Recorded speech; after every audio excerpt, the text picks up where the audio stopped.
Bathara Sambu. Bathara Sambu. Bathara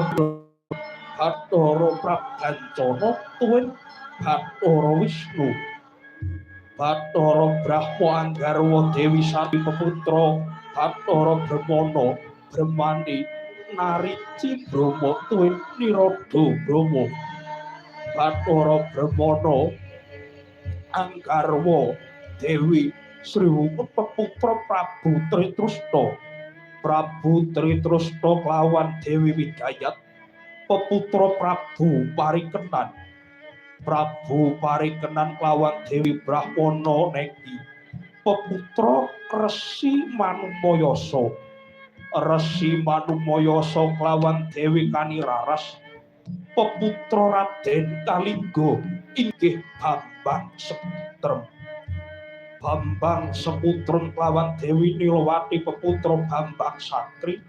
Bambang Sakri kelawan Dewi Sati peputra Begawan Palasara. Begawan Palasara kelawan Dewi Durgandini peputra Begawan Abhyasa.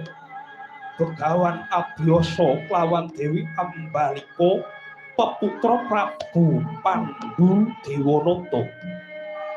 Prabu Pandhu Dewanata anggarwa Dewi Kunti lan Madrim peputra Panca Witaradya ya sinebat para Pandhawa 5. Adenggih para Pandhawa menika ingkang dadya lajeng carita ing dalu mangke binarung ungeling gamelan arum dalu ora mimbui saru nanging mimbui ranggep jroning panampilan tedhek tesma amir sami ungeling ladrang datanglah minangka pisungsunge pakurmatan sang Begawan Abhyasa wonten Sutinggil Binaturata negari Ngamarta.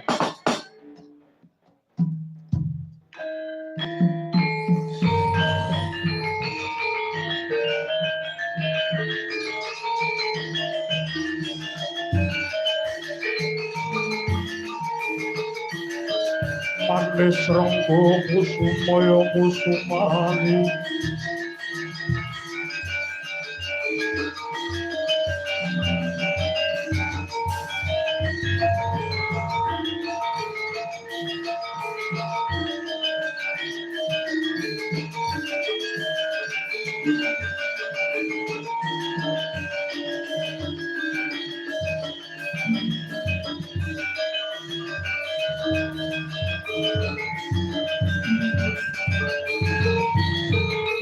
mangkin sonya tengah kulem-leme ngarum bungkono sang Brahmana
anak seklase